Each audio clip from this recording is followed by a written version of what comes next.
Salut à vous, bienvenue dans cette nouvelle vidéo d'Aiko Trainings. Moi c'est Nasser Mouchili. Je vais vous présenter comment modéliser et dimensionner un mur de stationnement en aglo-plan directement sur Cible. Ok? Alors on se retrouve de l'autre côté et puis je vous montre comment ça se fait.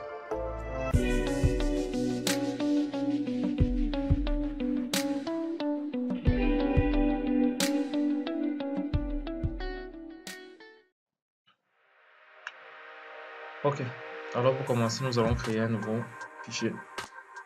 On va l'appeler mur soutènement aglo. Ok. Description, tuto, astuce, CP, avec accept. Non, je vais le créer en ouvrage vide.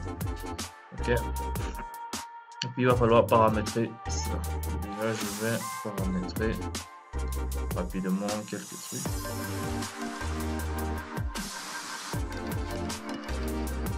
Ok.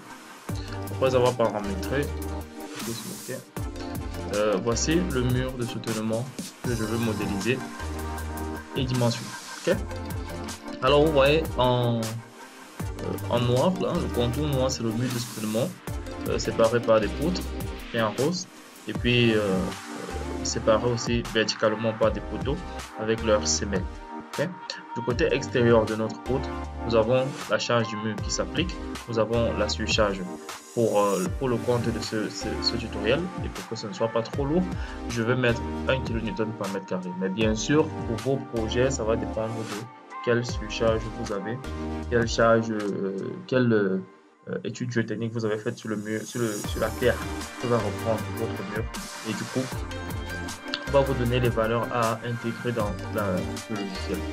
Du côté intérieur du mur, on aura un remblai et puis la surcharge que je vais prendre aussi à 1 kN par mètre carré. Je mets les surcharges, c'est juste de manière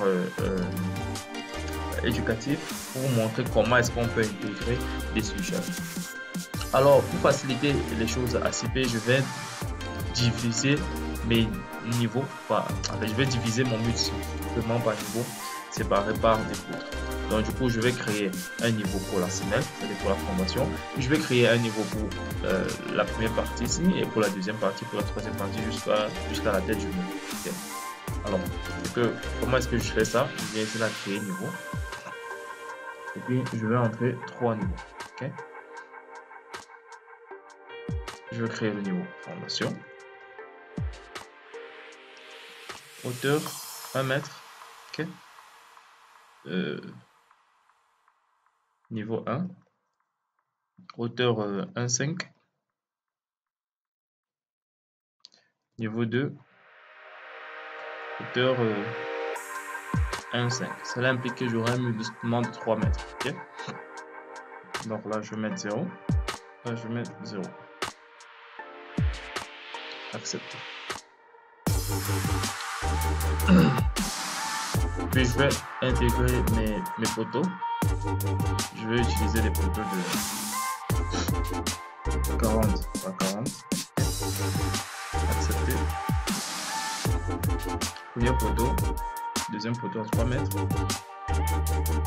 Deuxième poteau 3 mètres. Okay. Pour terminer dans cet onglet, je vais créer des axes horizontal A, B, C, okay. Et puis un axe.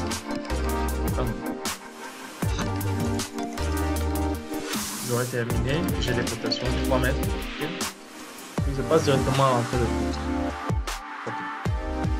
Entrée de poutre, je vais commencer à créer je vais insérer mon mur de soutènement à partir de ce point et à partir de 1 fondation. Okay. Alors je définis le mur que je veux. Prendre un mur de béton. Okay. Concrete block wall. Je vais prendre à partir de 1 fondation jusqu'au niveau 2. Fondation jusqu'au niveau 2. Okay. Je vais utiliser un pattern de 25 par 20 par 20 par 40. Ok. Pression latérale, nous allons ajouter les pressions latérales. C'est-à-dire que nous allons ajouter cette pression-ci, la pression extérieure, c'est la poussée de terre, et puis la surcharge, et puis la butée de terre à l'intérieur, et puis la surcharge. Premièrement, nous allons créer la poussée de terre. Poussée de terre. Avec un remblai. Remblai, situation remblai, ok. Élévation jusqu'à 3 mètres. Ok. En première situation, nous allons faire un remblai jusqu'à 3 mètres avec ces caractéristiques-ci. Et puis nous allons ajouter une surcharge. Vous cliquez ici là sur le petit plus. Vous cliquez sur le petit plus et puis vous ajoutez la surcharge. Je vais mettre 1 kN par mètre carré. Ok. Et puis on va créer dans la butée notre hypothèse de charge, butée de terre, remblai jusqu'à 50 cm, dans 0,5, avec une surcharge aussi de 1 kN par mètre carré. Ok, accepter, accepte. Et puis je vais ajouter la poussée de terre à ma gauche et puis la butée à ma droite. Okay. Il y a un élément à prendre en compte que j'ai pas pris au début. On va rectifier ça rapidement. C'était de créer la profondeur de fondation, okay, à 1 mètre. Cette profondeur de fondation. Et puis je reviens et je reprends rapidement. 20 par 20. Pression latérale, il y avait à créer, donc je peux juste créer. Terre, 50 centimes. N2. Fondation N2. Ok. Butée de terre, 50 centimes. Ok, vous le voyez là. Vous le voyez là. Et ça fait en sorte qu'on a déjà modélisé les charges que nous avons sur notre mur de soutènement. Accepter. Ok. Okay. Parce que je ne voudrais pas que ce mur de soutènement ait sa propre semelle, je vais cliquer sur Without External Fixity et puis je vais entrer Other Structural Support, c'est-à-dire qu'un autre support à part une fondation.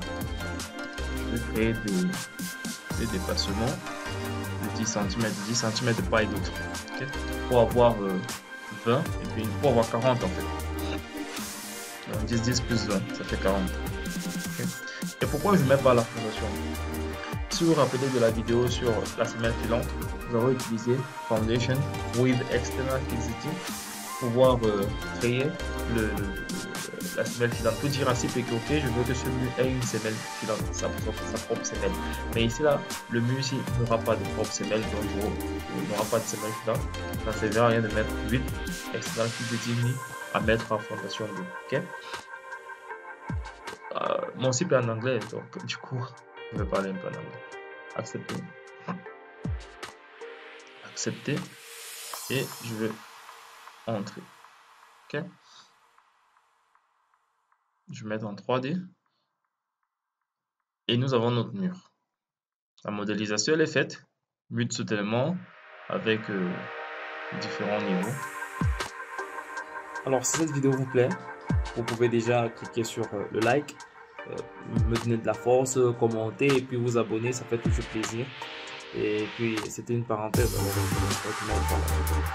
La modélisation étant terminée, nous allons passer directement à l'analyse et le lancer de calcul. Mais avant ça, je vais d'abord mettre les semelles de fondation. Okay. Alors je descends la fondation et puis j'apporte des semelles.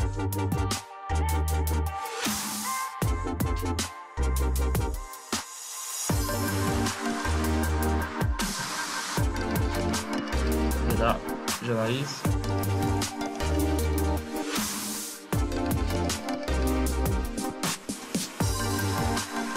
Et j'ai des erreurs. Et j'ai P2 aussi qui a une erreur. Alors je vais cliquer résultat et je vais regarder ces erreurs rapidement. Déjà P2. P2 1 souci, 40 pas, ça passe ici. Ça passe un peu trop même.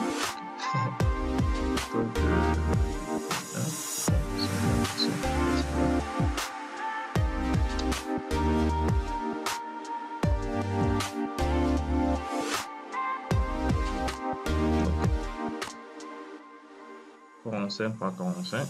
Ok. On dit que nous sommes bon là. Je regarde, je ferme. Yes. Pas de problème. On va dimensionner la fondation.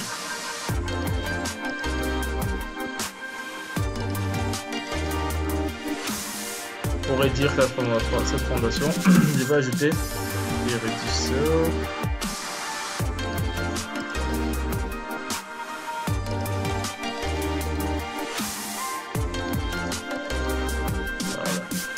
J'ajoute des réducteurs pour faciliter le dimensionnement des fondations. Et là, notre fondation est dimensionnée.